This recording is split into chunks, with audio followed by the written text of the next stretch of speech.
Hi, I'm Kendall G. I'm an agronomist from Weyburn, Saskatchewan. In 2014, me and my colleagues installed some of our first weather stations in southern Saskatchewan. They had soil moisture probes, and at that time, we had no idea what we were going to do with the data. But we were intrigued by soil moisture in dryland situations, and thought that maybe we could learn a little something about fungicide timing. Over the next 3 years, we grew to over 65 stations, but our customers were still struggling to understand what to do with the data. Hi, my name is Bonnie Manziak. I'm an agronomist and farmer from Kelleher, Saskatchewan. In 2017, we started to develop crop intelligence. Our goal was to develop an app that took soil moisture data and helped interpret it so that farmers and agronomists could take that information and make real-time decisions on their fields. In the past 4 years, crop intelligence has rapidly grown to support customers in Alberta, Saskatchewan, and Manitoba. In 2020, the software was applied on over 815 fields and more than 350 farms. Soil moisture data from capacitance probes is the base of what crop intelligence is. A capacitance probe measures the soil volumetric water content of the soil profile.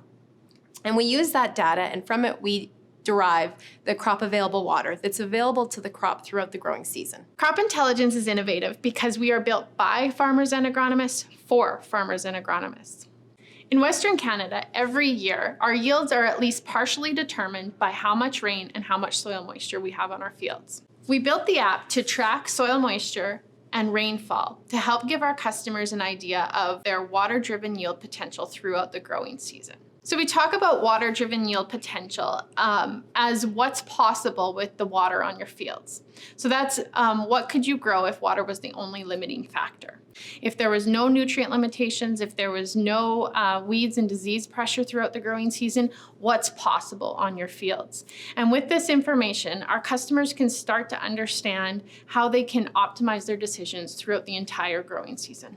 We're unique in that we're bringing context to our weather station data or in-field data with historical regional weather averages. This helps our customers to track where they are compared to average and where they are compared to previous years, which is such a thing in farming. We often think about predicting the future or understanding what could happen in the future based on what we've learned from past years. Fertility inputs are one of the biggest expenses on the farm, and crop intelligence helps to take some of the emotion and stress out of making some of those decisions associated with fertility. When you know what you have going into a season, you can plan ahead and be smart about allocating those resources where they're going to make you the most money. When you ask a farmer how dry it is, what they'll often do is drag their toe across the soil and make a decision based on those top 10 centimeters of their soil profile. When in reality, we have a full 1 meter profile that we need to think about when we're looking at crop available water and what's available to the crop throughout the growing season. Across the industry, our yield goals are increasing. And with that comes new challenges about how to get the nutrients to the crop. So our farmers are adopting flexible nutrient strategies. They're looking at different products and different timings and different placements. And crop intelligence can support some of those decisions. Agronomists use the data in a number of ways. Myself, data is king.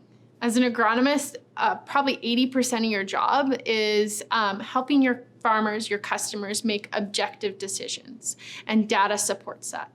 Tom Senko is a farmer from Humboldt, Saskatchewan. He's one of our earliest adopters of crop intelligence. Tom is in a unique position as he's had soil moisture probes in stations for the past 6 years. Originally, he got into them to help make better fungicide decisions. And then as we created crop intelligence and he started working with that product, he started to use soil moisture to make better decisions on his farm. He now incorporates crop intelligence in an advanced agronomy program so he can make the best decisions with the data he has. Once I was introduced to crop intelligence, clearly we refined and redefined the use of it. Obviously, using the probe to measure water in the soil and formulate a crop plan based on water-driven yield potential. It showed me that, especially during certain times of the year, you'd get that neighbor that comes over and says, "Ooh, it's really dry," and I would have the satisfaction of, knowing to myself that, well, it's dry, but it's really not that dry. There's water in the soil, and further down, if we just had, like an inch of rain, in the next few days, we still have a chance for a fantastic crop. And knowing this, it allowed me to push ahead with various treatments to increase my water-driven yield potential, such as fungicides and perhaps an application of sulfur fines. I really wanted to fine-tune what I was doing. I needed some support to help me succeed even more than what I had based on water-driven potential in order to, well, to have that feeling so that I knew that I wasn't leaving yield out in the field. I wanted to do better. I was doing good. I wanted to do better. But it takes a lot of guesswork out of, well, how am I going to fertilize for next year? Well, I'm going to fertilize for next year based on the moisture that I have now and the probability of the moisture that I'm going to have going forward. And if you use the probabilities accordingly, you can grow a very good crop without spending more money than what you should have. You're spending the money that you need to spend to grow the crop that you have a great confidence of knowing that you're going to be able to grow. That's it in a nutshell. Our customers own their weather stations and all of the data that comes off of it. Many of our customers see their data as valuable and their ownership as something that is valuable to them because it's part of their competitive edge in the marketplace. We are constantly listening to our farmers and working with them to adapt the app so that it meets their needs. It's exciting to see how our customers are taking the data and learning from it. They're pushing us to be better because we're providing them with better information. In Western Canada, our growing seasons are short. The kind of 2 months of key decision-making timing can be incredibly overwhelming.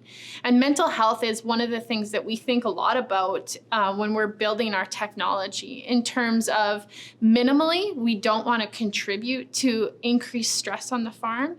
And at our best, we want to alleviate stress. We want to bring certainty and peace of mind to our customers with the data. We're confident that as Western Canadian agriculture grows, we're going to grow with it. We're looking to change the industry and how customers and agronomists are using the data. We're excited to see where this will take us, and we're ready to grow with it going forward.